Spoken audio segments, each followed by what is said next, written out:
Hi friends, ഞാൻ ഷിജി. എല്ലാവർക്കും SR ഹോബീസിലോട്ട് സ്വാഗതം. ഇന്ന് ഞാൻ വന്നിരിക്കുന്നത് നമ്മുടെ വീട്ടിൽ നിന്ന് കൊതുകിനെ തുരത്താൻ വേണ്ടിയുള്ള 3 ടിപ്പുമായിട്ടാണ്. ഈ ടിപ്പുകളിൽ ഏതെങ്കിലുമൊക്കെ ഒരെണ്ണം നമ്മുടെ വീട്ടിൽ ചെയ്തു കൊടുത്താൽ മതി. വീഡിയോയിലോട്ട് പോകുന്നതിന് മുമ്പായിട്ട് നമ്മുടെ ചാനൽ ഇതുവരെ സബ്സ്ക്രൈബ് ചെയ്തില്ല, ഒന്ന് സബ്സ്ക്രൈബ് ചെയ്ത് സപ്പോർട്ട് ചെയ്തേക്കണേ. ആദ്യമേ നമ്മൾ കാണിക്കുന്നത്, ഞാൻ കുറച്ച് വേപ്പെണ്ണ എടുത്തിട്ടുണ്ട്. നമുക്കൊരു പാത്രത്തിൽ, പഴയ പാത്രത്തിലോട്ട് ഒഴിച്ചാൽ മതി, നമ്മൾ ഉപയോഗിക്കാത്ത. ഇനി നമുക്ക് ഇതിലോട്ട് തിരിയിട്ട് കൊടുക്കാം. നന്നായിട്ടൊന്ന് മുക്കി വയ്ക്കാം.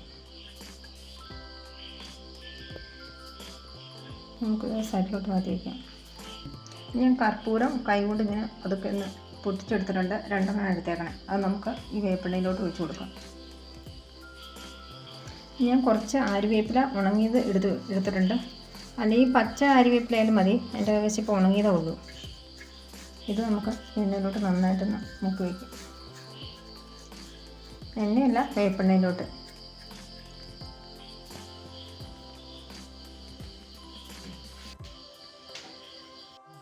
നമ്മൾ പുറത്തുനിന്ന് മേടിക്കുന്ന കെമിക്കലായിട്ടുള്ള തിരികളൊക്കെ കത്തിക്കുന്നതിനേക്കാളും എന്തുകൊണ്ടും നല്ലതാണ് നാച്ചുറലായിട്ടുള്ള ഇതവണ നമ്മൾ കുറച്ച് കാര്യങ്ങളൊക്കെ ചെയ്ത് കൊടുത്താൽ വീട്ടിനകത്ത് നല്ലൊരു സ്മെല്ലായിരിക്കും. പിന്നെ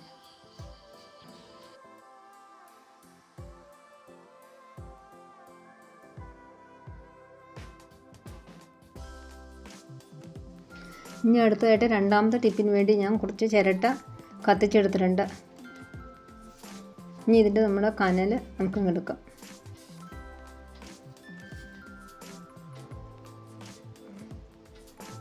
ഞാൻ ഈ പാത്രത്തിലോട്ട് ആക്കി കൊടുത്തിട്ടുണ്ട്, പോയിക്കണ പാത്രത്തിലോട്ട്. ചിരട്ടയ്ക്ക് പകരം ചകിരിയുടെ കനലെടുത്താലും മതി. നമ്മൾ വീട്ടിൽ ഉപയോഗിക്കാത്ത ഏതെങ്കിലും പാത്രം എടുത്താലും മതി, അല്ലാതെ ഇങ്ങനെയുള്ള പാത്രം തന്നെ വേണമെന്നൊന്നുമില്ല. ആദ്യമായിട്ട് ഇതിലോട്ട് കുന്തിരിക്കയാണ് ചേർത്ത് കൊടുക്കുന്നത്. കുന്തിരിക്കം പണ്ട് കാലം മുതൽ നമ്മളെല്ലാവരും വീട്ടിൽ പോയിക്കുന്നതാണ്. നല്ലൊരു സ്മെല്ലാണ് കുന്തിരിക്ക ഇട്ട് പോവച്ചാൽ. വീട്ടിൽ നിന്ന് വായുവിനെയൊക്കെ ശുചീകരിക്കാൻ നല്ലതാണ്. അടുത്തതായിട്ട് കർപ്പൂരമാണ് ഞാൻ ചേർത്ത് കൊടുക്കുന്നത്. ഇനി അടുത്തതായിട്ട് ഞാൻ മെയിനായിട്ട് ചേർത്ത് കൊടുക്കുന്നത് അപരാജിത ചൂർണ്ണം. കണ്ടോ, ഇത് നമുക്ക് വീടിൻ്റെ അകം മുഴുവൻ നല്ല ശുദ്ധിയാകാനും പിന്നെ കൊതുക് അതിനും ഒക്കെ നല്ലതാണ്. വീടും പരിസരം വൃത്തിയായി സൂക്ഷിക്കാനും അപരാജിത ചൂർണ്ണം കൂടെ പുകച്ചാൽ നല്ലതാണ്. പിന്നെ അസുഖങ്ങളൊന്നും ഉണ്ടാവാതിരിക്കും വീടിൻ്റെ അകത്ത്. നമുക്ക് ഇതിലോട്ട് ചേർത്ത് കൊടുക്കാം. ഇനി നമുക്ക് ഇതിൻ്റെ അടപ്പും കൂടെ ഒഴിച്ച് കൊടുക്കാം. 3 കൂടെ പുകച്ചാൽ നമ്മുടെ വീടിൻ്റെ അകത്ത് നല്ലൊരു സ്മെല്ലായിരിക്കും. ഈ സ്മെല്ലൊന്നും കൊതുകിന് ഒട്ടും ഇഷ്ടമല്ല. വീടിനുള്ളിൽ നിന്ന് പുറത്തോട്ട് പോകും. നമ്മൾ ജനലൊക്കെ അടച്ചിട്ടിട്ട് വേണം ഇങ്ങനെ നമ്മൾ പോയിക്കാൻ. ജനലും വാതിലും എല്ലാം അടച്ചിട്ട് വേണം ഇങ്ങനെ പോയിക്കാൻ. നമുക്ക് ജനലിൻ്റെ സൈഡിലൊക്കെ ഇതവണ കൊണ്ട് കൊടുക്കാം. നമ്മൾ ഈ രീതിയിലൊക്കെ ഒന്ന് പോയിക്കുവാണെങ്കിൽ നമ്മുടെ വീട്ടിലോട്ട് നല്ലൊരു പോസിറ്റീവ് എനർജി നമ്മുടെ വീട്ടിലുണ്ടാവും. നെഗറ്റീവായിട്ടുള്ളതൊക്കെ പുറത്തോട്ട് പോകും. ഇനി നമുക്ക് 3ാമത്തെ ടിപ്പിന് വേണ്ടി ഞാൻ ഇതവണ ഇടുകല്ല് എടുത്തിട്ടുണ്ട്. ഇതിലോട്ട് പെരുംജീരകം നമുക്കൊരു സ്പൂൺ ചേർത്ത് കൊടുക്കുക. അത് ഞാൻ ചെറുതായിട്ടൊന്ന് വറുത്തെടുത്തതായിരുന്നു. അടുത്തതായിട്ട് വെളുത്തുള്ളിയാണ് ചേർത്ത് കൊടുക്കുന്നത്. വെളുത്തുള്ളി പ്രാണികൾക്കൊക്കെ നല്ല പുറത്തോട്ട് പോകാനൊക്കെ നല്ലതാണ്. വെളുത്തുള്ളിയും കൂടി ചേർത്ത് കൊടുക്കുമ്പോൾ അതിൻ്റെ സ്മെല്ല് ഒട്ടും ഇഷ്ടമല്ല പ്രാണികൾക്കൊന്നും. ഇത് 2 കൂടെ ഒന്ന് ചതച്ചെടുത്തിട്ടുണ്ട്. അടുത്ത ടിപ്പിന് വേണ്ടി ഞാനൊരു ചിരട്ടിയാണ് എടുത്തിരിക്കുന്നത്. പനിക്കൂർക്കയില ഒരു തണ്ട് എടുത്തിട്ടുണ്ട്.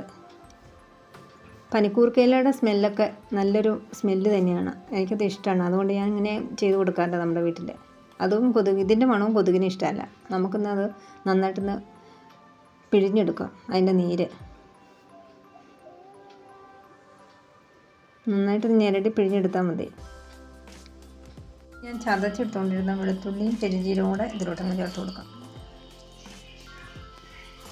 ഇത് നമുക്ക് ഏതെങ്കിലും ഓയിൽ നമുക്ക് ഇതിലോട്ട് ഒഴിച്ചു കൊടുക്കാം. വറുത്തതിൻ്റെ ബാലൻസ് തന്നെ ഓയിൽ ഒഴിച്ചു കൊടുത്താലും മതി. ഇതിലോട്ട് 2 കർപ്പൂരം കൂടെ പൊടിച്ച് ചേർത്ത് കൊടുത്തിട്ടുണ്ട്. ഇങ്ങനെ ഒരു തിരി ഇതിലോട്ട് ഇട്ട് കൊടുത്തിട്ടുണ്ട്. ഞാൻ തിരി നമുക്കൊന്ന് കത്തിച്ച് കൊടുക്കാം.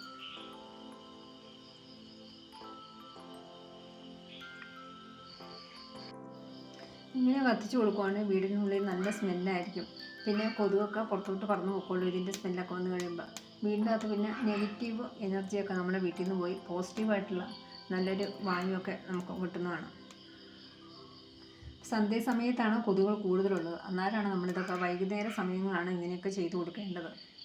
നമ്മൾ കെമിക്കലായിട്ടുള്ള പുറത്തുനിന്ന് മേടിക്കുന്ന കൊതുക് തിരി ഇങ്ങനെയുള്ളതൊക്കെ നമ്മൾ കത്തിച്ച് വെക്കണേക്കൊണ്ട് എന്തുകൊണ്ടും നല്ലത് നമ്മുടെ വീട്ടിൽ ഇതുകൊണ്ട് നാച്ചുറലായിട്ടുള്ള കാര്യങ്ങളൊക്കെ ചെയ്ത് കൊടുത്താൽ മാത്രം മതിയാകും കൊതുകിനെ നമുക്ക് ഓടിക്കാൻ. കുട്ടികളുള്ള വീട്ടിൽ ഇങ്ങനെയൊക്കെയാണ് ചെയ്ത് കൊടുക്കേണ്ടത്. പിന്നെ പനിക്കൂർക്കയിലയുടെയൊക്കെ ഗുണങ്ങൾ നമുക്ക് എല്ലാവർക്കും അറിയാവുന്നതാണല്ലോ. പനിക്കൂർക്കയിലേക്ക് പകരം നമുക്ക് ഇവിടെ ശീമക്കൊന്നയുടെ ഇല ഇത് ചേർത്ത് കൊടുത്താലും മതി. ആര്യവേപ്പിലയ്ക്ക് പകരം ശീമക്കൊന്നയുടെ ഇല ചേർത്താലും മതി. പനിക്കൂർക്കയിലേക്ക് പകരം ശീമക്കൊന്നയുടെ ഇല ചേർത്ത് കൊടുത്താലും മതി. പിന്നെ ഈ ശീമക്കൊന്നയുടെ ഇലയും കൊണ്ട് പണ്ട് കാലങ്ങളിലുള്ളവരൊക്കെ വേലി കെട്ടാനൊക്കെ ഉപയോഗിച്ചിട്ടുള്ളതാണ് ശീമക്കൊന്നയുടെ ഇല. ഇതിന് രൂക്ഷമായിട്ടുള്ളൊരു ഗന്ധമുണ്ട്. ഇത് കൊതുകിനൊന്നും ഒട്ടും ഇഷ്ടമല്ല ഇതിൻ്റെ ഗന്ധം. നമ്മളൊരു കവറിലാക്കി ഇത് വെച്ച് കൊടുത്താൽ വന്നിട്ട് ശരിക്കും കവറൊന്നും കെട്ടി കൊടുത്തതിന് ശേഷം രാത്രിയാകുമ്പോൾ തുറന്ന് വെച്ചാലും കുറേ കൊതുകൊക്കെ പറന്ന് പൊക്കോളും. അങ്ങനെയൊക്കെയുള്ള ഗുണങ്ങളുണ്ട്. ഈ രീതിയിലൊക്കെ നിങ്ങളൊന്ന് ചെയ്തു നോക്കുക. ഇങ്ങനെയൊക്കെ ചെയ്താൽ കൊതുക് നമ്മുടെ വീട്ടിൽ നിന്ന് പൂർണ്ണമായി മാറുന്നതാണ്. നമുക്ക് നല്ലൊരു പകർച്ചവ്യാധികളൊന്നും ഇല്ലാതെ നല്ലൊരു ജീവിതം നയിക്കാനും സാധിക്കും. കൊതുകിനെയൊക്കെ ഈ രീതിയിൽ നമ്മൾ ഓടിച്ചു വിട്ടാൽ.